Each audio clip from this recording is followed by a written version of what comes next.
Buenos días, mi nombre es Caballero María Laura, soy neuróloga vascular de la unidad de Stroke de la Clínica La Sagrada Familia.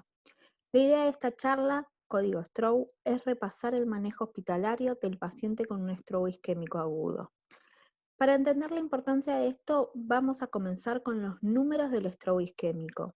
El mismo constituye la tercera causa de muerte y la primera causa de discapacidad permanente en todo el mundo.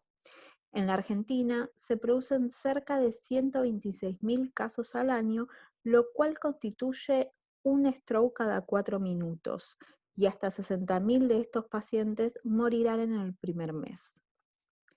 En un stroke, por cada minuto que pasa, se pierden casi 2 millones de neuronas. Este dato refleja la importancia del manejo rápido y eficiente de estos pacientes y coloca el stroke como una urgencia médica a la par del infarto de miocardio y del politrauma. Si no es tratado a tiempo, el 90% de los pacientes que sobreviven quedan con alguna discapacidad y cerca del 50% de los mismos dependerán de terceros para la realización de sus actividades. Hasta un 20% de los stroke se producen en pacientes jóvenes con potenciales consecuencias catastróficas en la calidad de vida. Sin embargo, la importancia de estos datos no se reflejan cuando observamos los fondos que se destinan a esta patología. Habiendo repasado estos datos, podemos entender la gran importancia de la cadena de manejo del stroke, la cual no solo tiene que ver con la asistencia médica del paciente, sino que se inicia con el reconocimiento de los síntomas por el mismo. Este primer paso es importantísimo, ya que de nada sirve tener un eficiente sistema de traslado, un excelente equipo de profesionales y tecnología de punta, si el paciente no consulta o lo hace en forma tardía. Entendiendo esto último, hace ya varios años que existen campañas, como las impulsadas por nuestra institución, destinadas a que la población general reconozca los síntomas de un posible stroke y consulte en forma urgente. Socorrer, sonreír, coordinar, repetir, busca que a través de una palabra el paciente recuerde alguno de los síntomas cardinales del stroke. De igual importancia, el rápido traslado del paciente. Y por último, llegamos al manejo hospitalario, y en ello nos vamos a centrar en el resto de la charla, ya que, de igual manera, de nada sirve la concientización de la población general y su rápido traslado si cuando el paciente ingresa no sabemos qué hacer. En cuanto al protocolo de manejo hospitalario, existen métricas objetivos para el manejo de estos pacientes que cada institución especializada en el manejo del stroke deberían cumplir. Desde que el paciente ingresa hasta que es evaluado por un neurólogo, deberían pasar menos de 15 minutos, menos de 25 minutos hasta el inicio de la imagen, y en menos de una hora el paciente debería recibir el tratamiento endovenoso si él mismo estuviese indicado. Incluso se aspira a que al menos el 50% de los pacientes tratados reciba el tratamiento en menos de 30 minutos. En cuanto al tratamiento endovascular, en menos de 90 minutos desde el ingreso del paciente se debería realizar la punción inguinal y en menos de 2 horas lograr la reperfusión. Entonces, ingresa el paciente al shock room, donde es recibido por un enfermero entrenado y el neurólogo. El stroke no escapa al manejo inicial de cualquier otra urgencia con el ABC correspondiente. En cuanto a la saturación, solo se administrará oxígeno suplementario si el paciente satura menos del 94%, por lo que el oxígeno profiláctico no está indicado en todos los pacientes. La TA es un dato imprescindible y su manejo dependerá del tipo de stroke frente al cual nos encontremos, ya que los objetivos son diferentes dependiendo de que se trate de un stroke isquémico o hemorrágico. De suma importancia es el control de la TA en los pacientes candidatos a tratamiento. La realización de un hemoglucotest y la corrección tanto de la hipo como de la hiperglucemia son importantísimos como diagnósticos diferenciales del stroke, además de ser criterios de exclusión para el tratamiento y factores pronósticos. Como podemos observar, tanto la TA como la glucemia son datos imprescindibles a la hora de plantearnos si los pacientes son o no candidatos para el tratamiento en el agudo. Otros datos, como la toma de temperatura, la realización del electrocardiograma y la extracción de sangre para un laboratorio, son importantes, pero no imprescindibles para el inicio del tratamiento. Una excepción importante son los pacientes anticoagulados o con alguna condición que nos haga pensar que puede tener alguna alteración sanguínea, en los cuales es necesario realizar un laboratorio previo a la aplicación de algún tratamiento. Siempre se debe interrogar al paciente o, en caso que éste esté imposibilitado para contestar, a los acompañantes o testigos. Uno debe centrarse en los síntomas y especialmente en el inicio y evolución de los mismos. De suma importancia al momento de plantearnos si el paciente es o no candidato para el tratamiento agudo es saber el tiempo de evolución, para lo cual vamos a ser muy minuciosos con el horario de inicio del cuadro y en caso de que éste sea incierto, por ejemplo, en los casos en los que el paciente es hallado con síntomas y no nos lo puede referir, o en los casos en los que el paciente se despierta con los síntomas, tomaremos la última hora visto en el basal del paciente como el horario de inicio. Por último, los antecedentes del paciente, haciendo hincapié en las probables contraindicaciones para el tratamiento sin retrasarnos en antecedentes banales. En cuanto al examen neurológico, no buscamos un examen detallado y minucioso, sino que nos centramos en cuantificar de forma rápida el déficit neurológico, para lo cual se aplica el NIH. El NIH es una escala que consta de 15 parámetros, está estandarizada y validada, tiene valor pronóstico, puntúa la gravedad del stroke y además en pacientes con valores de 7 o más puntos permite predecir el compromiso de gran vaso y por ende pesquisar al paciente que podría beneficiarse con el tratamiento endovascular. En cuanto a los diagnósticos diferenciales, hay una lista extensa que incluye el stroke hemorrágico, la hipoglucemia, las convulsiones y la parálisis posictal o de TOD, la migraña hemipléjica, la encefalopatía hipertensiva, las lesiones ocupantes de espacio, la hemorragia subaracnoidea, la reagudización de déficits previos, tóxicos y el síndrome de conversión, siempre teniendo en cuenta que este último constituye un diagnóstico de exclusión y que ante la duda siempre se va a proceder como si fuera un stroke isquémico, siempre y cuando no tenga contraindicaciones para el tratamiento. En cuanto a los estudios iniciales, en todos los pacientes, el hemogluco y una neuroimagen, que al igual que la medición del ATA, son imprescindibles a la hora de pensar en el paciente como candidato para el tratamiento en el agudo.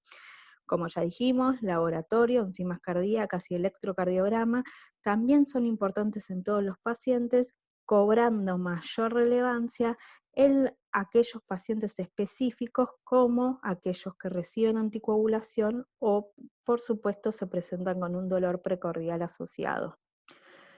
En pacientes seleccionados, test de embarazo, screening toxicológico, punción lumbar o electroencefalograma según la sospecha diagnóstica. En cuanto a la neuroimagen, se puede realizar tanto TC de encéfalo como resonancia de encéfalo. En ciertos casos, ciertas situaciones como el antecedente de marcapasos o prótesis no resonables, o si el paciente se presenta con un cuadro de excitación psicomotriz, no facilitará la decisión entre estas dos imágenes.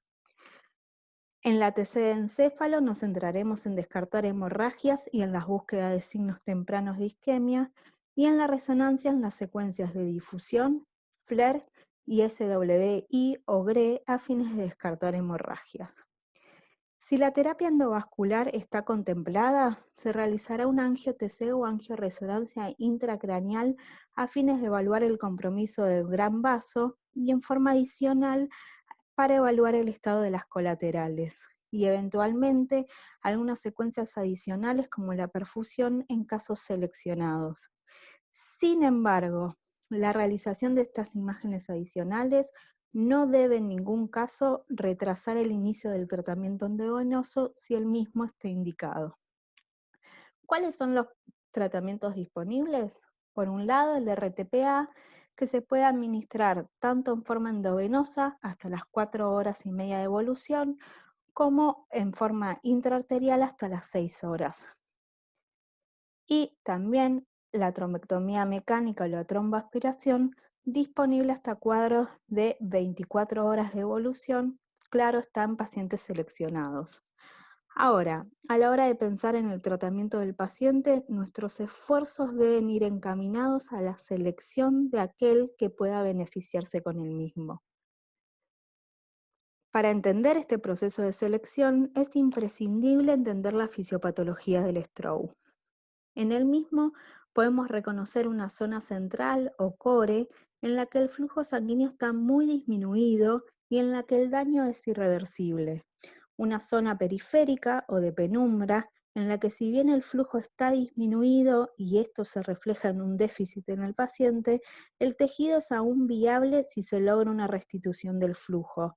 Y por último, una zona aún más periférica o de oligoemia benigna que suele ser asintomática.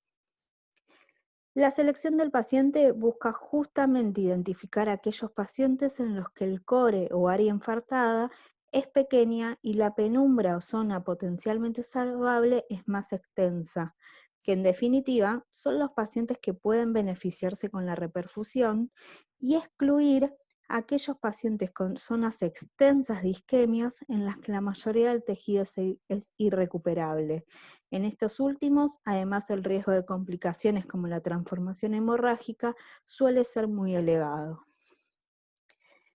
En cuanto al tratamiento con RTP endovenoso, la mejor forma de prevenir las complicaciones es elegir correctamente los pacientes y obviamente controlarlos adecuadamente. En cuanto a los criterios de inclusión, uno de los mismos es que el diagnóstico de stroke isquémico sea la causa más probable del cuadro y el inicio de los síntomas tenga menos de 4 horas y media de evolución. En un inicio se había probado el RTPA para cuadros de menos de 3 horas de evolución y posteriormente se prolongó la ventana hasta 4 horas y media, agregando algunos criterios de exclusión relativos para esta ventana extendida. Los mismos son la edad mayor a 80 años, el stroke severo, la toma de anticoagulantes independientemente del valor del RIM, y que el paciente tenga antecedentes tanto de stroke como de diabetes. Recuerden que estos criterios de exclusión son relativos. No nos vamos a detener, pero a grandes rasgos existen criterios de exclusión absolutos, todo lo que tenga que ver con sangrados en el sistema nervioso central, TEC, cirugías mayores, cirugías intracraneales, neoplasias. Recordar que la TA y la glucemia constituyen criterios de exclusión siempre y cuando uno no logre controlarlos, y todo lo que tiene que ver con diátesis hemorrágicas o si el paciente está anticoagulado y no cumple con ciertos criterios de laboratorio. La disección de arco aórtico y la endocarditis infecciosa también constituyen criterios de exclusión absolutos. También existen criterios de exclusión relativos y otras situaciones en las que se debe evaluar el costo-beneficio. En cuanto a la infusión de trombolíticos, el RTPA se presenta en 2 ampollas, en la que una hay 50 miligramos de polvo liofilizado y en el otro frasco 50 mililitros de diluyente. Una vez que uno reconstituye el RTPA, por cada mililitro tiene 1 miligramo de RTPA. La dosis es 0,9 miligramos por kilo del paciente, con una dosis máxima de 90 miligramos. Es decir, nunca vamos a aplicar más de 90 miligramos pese lo que pese el paciente.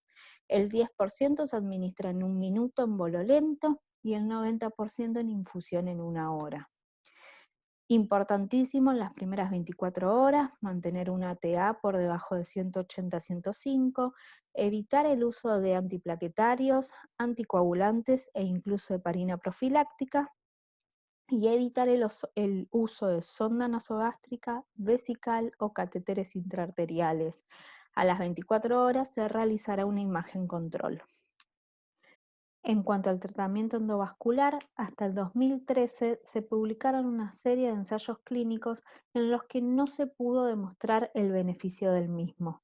En cambio, en el 2015, con la publicación de nuevos ensayos clínicos, se pudo demostrar el beneficio del tratamiento endovascular a través del uso de nuevos dispositivos y una mejor selección de los pacientes.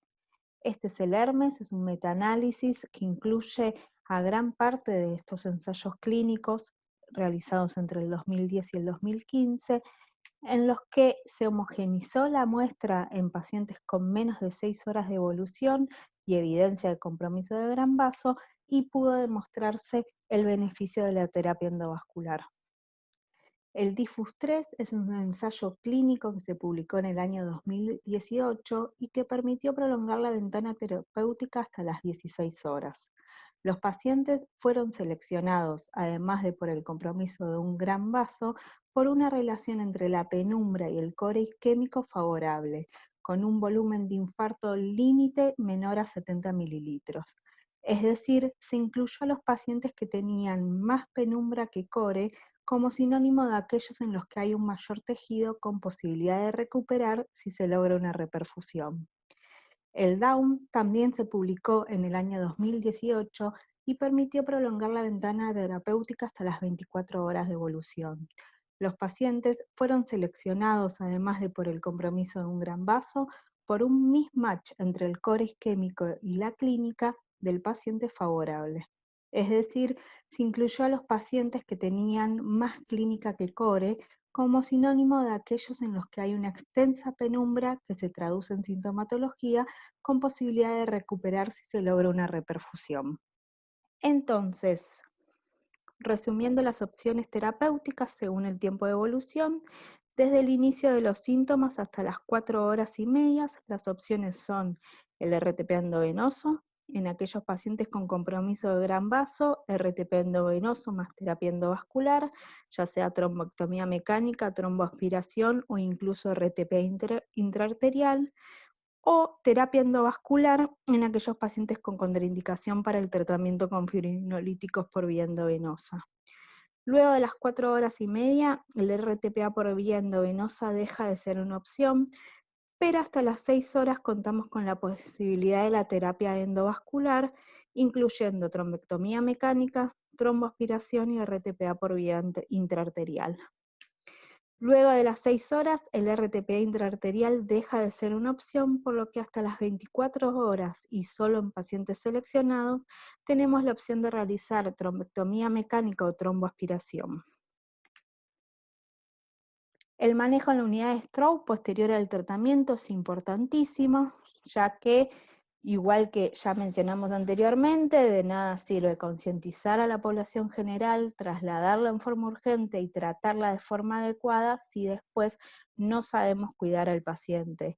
Vía aérea, importantísimo, control estricto tanto de glucosa como de TA, sabiendo que el objetivo de la TA siempre va a depender si se logró o no una reperfusión, tromboprofilaxis, registro térmicos cercanos y frecuentes, monitoreo cardíaco y evaluación de la deglución, a fines de prevenir tanto las complicaciones sistémicas como las complicaciones neurológicas.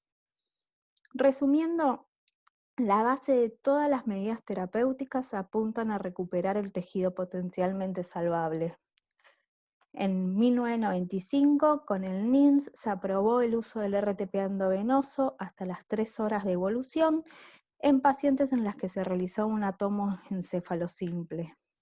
En el 2008, con el ECAS-3, se logró prolongar esta ventana terapéutica hasta las 4 horas y media.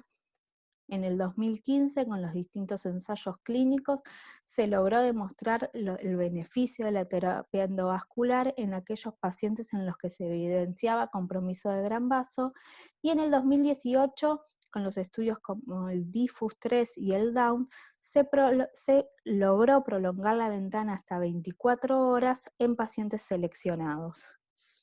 Finalmente, mencionar que en la Clínica La Sagrada Familia contamos con aplicaciones como el Join, que nos permite la comunicación interdisciplinaria las 24 horas del día, los 365 días del año y software sofisticados como el Rapid que contribuyen a una mejor selección del paciente. Por último, no podemos dejar de mencionar uno de los mayores avances en los últimos años con el desarrollo de la telemedicina, el telestroke. A través del mismo, no solo se optimiza el manejo intrainstitucional a través de la transmisión de la información durante el traslado del paciente, sino también que nos permite traspasar muros y llevar calidad en la atención de los pacientes con stroke a centros no especializados a través del asesoramiento a distancia en todo el país. Esto no deja de remarcar la importancia del manejo en equipo, en forma organizada y eficiente de estos pacientes, ya sea en una misma institución o a distancia. Muchas gracias.